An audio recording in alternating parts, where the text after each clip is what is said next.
ज़िंदगी में हर एक व्यक्ति की आकांक्षा होती है कि वो सफलता के सफ़र को ज़रूर मुकम्मल करे। यानी चाहे प्राइमरी स्कूल में पढ़ने वाले छोटे बच्चे हों या यूनिवर्सिटी में जाने वाले हमारे युवा, या फिर एक अच्छे रोज़गार तक पहुंच चुके हमारे अन्य सहयोगी साथी, सबके लिए सफल होना मायने रखता है, क्योंकि सफल होना ज़रूरी है।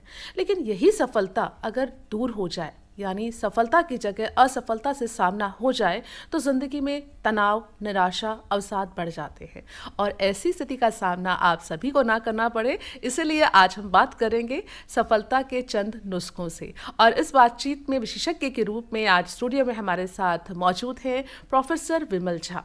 प्रोफेसर विमल झा कॉरपोरेट सलाहकार हैं कुलपति गुरु जंबेश्वर विश्वविद्यालय हिसार के।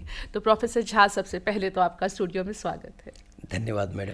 देखिए, सफल होना सभी चाहते हैं, क्या सफलता के मायने सबके लिए एक जैसे हो सकते हैं? निस्संदेह नहीं, सफलता व्यक्तिगत होती है। सामूहिक सफलता तो हम किसी समाज की और किसी राष्ट्र की देख सकते हैं, अन्यथा सफलता बहुत ही व्यक्तिगत चीज़ है। और सफल होना सही मायनों में किसी जॉब से, किसी करियर से या किसी एजुकेशन से नहीं होता, ये सब माध्यम हैं इसके। सच में सफलता का मतलब है कि मैं अपने लिए क्या सोचता हूँ, मुझ में आत्मनिहित कितनी शक्तियाँ हैं, उनके सदुपयोग से मैं क्या कंट्रीब्यूट कर सकता हूँ, उसमें मिलने वाली खुशी को अचीव करना, यही सच्ची सफलता है। मतलब कहने का ये हुआ कि हम अपनी क्षमताओं के हिसाब से अगर अपने सोचे लक्ष्य को, जिससे हमें सुख और शांति और सुकून मिले, उसे हासिल कर ले, तो वही सफलता है। निस्संदेह। तो प्रोफेसर विमल झा जी, हम आपसे ये जानना चाहेंगे, क्योंकि देखिए हमारे आसपास जो माहौल था वो बिल्कुल सही चल रहा था, लेकिन जब वर्ष 2020-21 आया और फिर एक त्रासदी के रूप में कोविड-19 से हमारा सामना हुआ, तो उसका असर हर एक व्यक्ति पर पड़ा। आपको क्या लगता है कि लोगों की ज़िंदगी को, उनकी सफलता के सफ़र को किस तरह से इस कोविड-19 ने बदल दिया? मैडम, जब कभी भी कोई त्रासदी आती है, इसके दो किस्म के इम्पैक्ट होते हैं। एक तो ये हमें शक्ति प्रदान करती है, जूझने की, लड़ने की ताकत देती है। साथ साथ इसके जो है ये एक अलग किस्म का भय पैदा करती है कि हम ओवर प्रोटेक्टिव हो जाते हैं। और इसमें जो भी लोग कमज़ोर होते हैं, जैसे कि बच्चा किसी समाज का जो है वो सबसे कमज़ोर हिस्सा होता है या ग्रोइंग हिस्सा होता है, कमज़ोर सही शब्द नहीं है, तो उसके लालन पालन के ऊपर इसका असर जो है वो सबसे अधिक हुआ और हम ओवर प्रोटेक्टिव हो गए। और एजुकेशन के ऊपर इसका बाई प्रोडक्ट साइड इफ़ेक्ट हुआ। साइड इफ़ेक्ट क्या हुआ कि किसी भी तालीम के लिए हमें कुछ अनुशासन की ज़रूरत होती है। परिस्थितियाँ ऐसी रहीं कि सारे अनुशासन जो है वो ख़त्म हो गए। और इस माहौल में जो हमारा बच्चा पैदा हुआ, ये जो बच्चा बढ़ा, उन बच्चों के सीखने की जो कैपेसिटी है और जो आत्म अनुशासन है वो काफ़ी कम हुआ। और उससे जो है सीखने की परिस्थितियों पे भी अंतर आया। जैसे कि ऑनलाइन क्लासेस शुरू हुई। अब जैसे क्लास में आपको टीचर को ध्यान से सुनना होता था, तो किसी को सुनने की कला इससे एस्टेब्लिश होती है। मैं टीचर से कितना सीखा हूँ ये बात की बात है, सबसे पहले मैं उसे रिसीव करने के प्रोसेस में होता हूँ। उसके लिए एक जो है वो फिजिकली मुझे एक डिसिप्लिन में जो है वो शारीरिक रूप से एक डिसिप्लिन में, एक मोड में आना पड़ता है। वो ऑटोमेटिकली हमारे मानसिक अनुशासन को, मेंटल डिसिप्लिन क्रिएट करता है। तो धीरे धीरे आपने देखा होगा कि बच्चे जो है वो मोबाइल पे क्लास अटेंड कर रहे थे, जब उनका मन किया टीचर को म्यूट कर दिया, दूसरे टैब में कोई और कार्यक्रम शुरू कर लिया। तो जो संस्थागत एक डिसिप्लिन है, एक जो श्रद्धा होती है, वो उन बच्चों में कम हो गई। इसका मतलब ये नहीं है कि बच्चे सीखना नहीं चाहते हैं, बच्चे सीखना चाहते हैं, वो आगे बढ़ना चाहते हैं। लेकिन इस प्रक्रिया से क्या हुआ कि जो ये संस्थागत जो एक डिसिप्लिन, जो एक डेकोरम दिखाई दे रहा था, डेकोरम ध्वस्त हो गया। मतलब उनके सीखने का माहौल बदल गया। माहौल बदल गया। इसका साइड इफेक्ट किस पे आया? सिखाने वालों पे आया। उस समय तो सब लोग कंफर्टेबल थे, डिफरेंट नॉर्मल्स थे, तो वो उसको फॉलो कर रहे थे। लेकिन अब जब आप उसके बाद देखते हैं तो कॉलेज के टीचर्स हैं, यूनिवर्सिटी के टीचर्स हैं, वो ऐसा पाते हैं कि बच्चे किसी की सुनते ही नहीं हैं, ये क्लास में ध्यान नहीं देते हैं, ये किसी को जो है वो बहुत ही पोज कर लेते हैं, चीज़ों को जो पूछना है बार बार ही पूछते चले जाते हैं। और इनका जो ध्यान इस ऑनलाइन माध्यम से जो है, ऑनलाइन में मटेरियल बहुत है, वो जो मटेरियल है उसमें दो किस्म का मटेरियल है। एक तो बहुत अच्छे एकेडमिशियन से है, सरकार ने भी मुहैया कराया है, बहुत सारे पोर्टल हैं जिसमें IITs के, बड़ी बड़ी यूनिवर्सिटीज़ के प्रोफेसर हैं, लेकिन उनमें वो ग्लैमर, वो तेज़ी नहीं है जो आज के डिजिटल युग में जो तेज़ी दिखाई देती है। आकर्षण की कमी है। जो आकर्षित करने वाले जो लेक्चर्स अवेलेबल हैं उनमें वो डेप्थ नहीं है, ज्ञान नहीं है, और ये बच्चा उसको डिफ्रेंशिएट नहीं कर पाता है। जैसे गूगल ने और यूट्यूब ने मार्केट कल्चर की तरफ फुटफॉल से सब चीज़ों को नापना शुरू किया, शिक्षा और शिक्षण जैसी विशेषज्ञताएं भी जो है वो वीडियो पे कितनी लाइक हैं, कितना फुटफॉल है, कितनी फ़ैन फॉलोइंग है, इन सब चीज़ों से चलने लगी, तो उसकी गुणवत्ता पे असर पड़ा है। बच्चे अच्छा करना चाहते हैं, लेकिन सिंस वो समझ ही नहीं पा रहे हैं तो उनको अच्छा कंटेंट पे वो ठहर नहीं पा रहे हैं। टीचर ये समझता है कि बच्चा करना ही नहीं चाहता है। क्यों? क्योंकि उस ओवर प्रोटेक्टिव एनवायरनमेंट की वजह से क्या हुआ कि उन्हें संघर्ष करने की, जो स्ट्रेच करने की आदत थी, वो कम हो गई है। लेकिन शिक्षण के लिए तालीम जो है किसी भी किस्म का अनुशासन, बिना अनुशासन के संभव नहीं है। और सच पूछिए तो तालीम में और शोषण में बहुत फाइन लाइन डिफरेंस होता है। जब आप अपनी इच्छा से अपना शारीरिक मानसिक शोषण करके किसी गोल को अचीव करते हैं तो इसे हम ट्रेनिंग कहते हैं। लेकिन कोई अपने उद्देश्यों के लिए आपको शारीरिक मानसिक प्रताड़नाएं दें, आप उसकी इच्छा न रखते हैं, तो ये शोषण होता है। धकेला जाए तो ये शोषण होता है।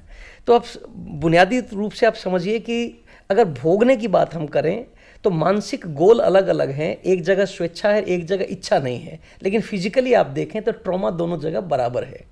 जब हम इस कंफर्ट जोन में उस ट्रॉमा को लाइक नहीं करते हैं, ऐसी परिस्थिति में हम तालीम से अपने आप को दूर करते हैं। तो मतलब कहने का यही है प्रोफेसर जहां आपका कि जो हमारा सफलता का सफ़र है उसके लिए ज़रूरी है ज्ञान और शिक्षा, और इस ज्ञान और शिक्षा लेने और देने की प्रक्रिया को कोविड-19 ने बहुत बुरी तरह से प्रभावित किया, जो बदल गया।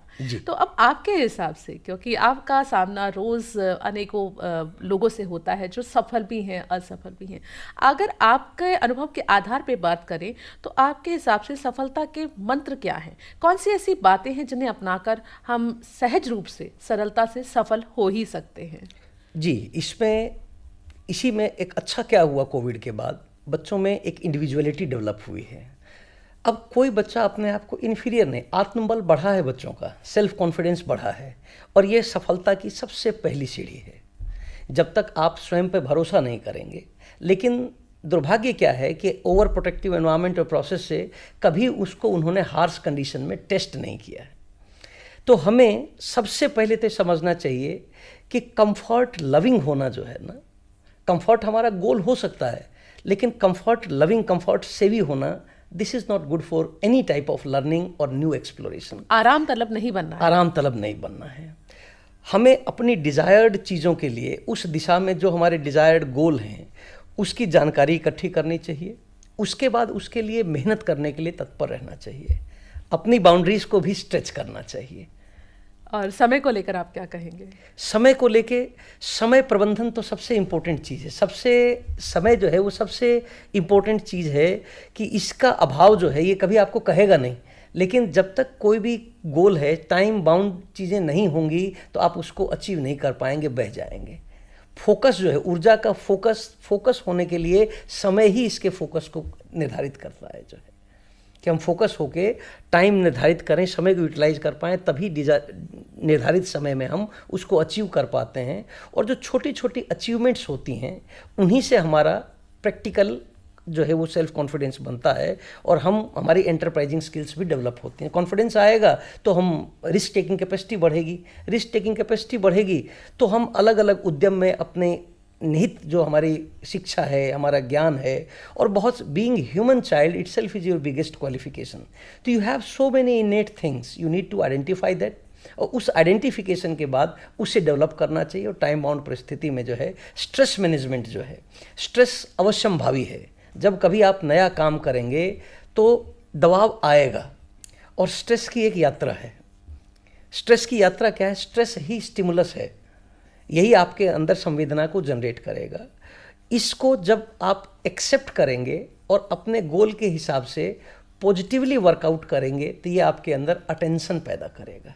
मतलब कहने का ये हुआ कि तनाव तो आएगा ही आएगा अगर आपको सफलता का रास्ता तय करना है तो। अब ये हमारे हाथ में है कि हम उस तनाव को किस रूप में अपनाते हैं। जी। अगर सकारात्मकता के साथ अपनाएंगे तो अपने लक्ष्य तक पहुंच पाएंगे, और अगर नहीं ऐसा करने में नाकामयाब हो गए तो फिर शायद ये एक समस्या बन जाए। जी, अब यही जब हम इसको नहीं करेंगे तो ये हमें एंजाइटी क्रिएट करेगा, और एंजाइटी से डैमेज होगा, इलनेस क्रिएट होंगे।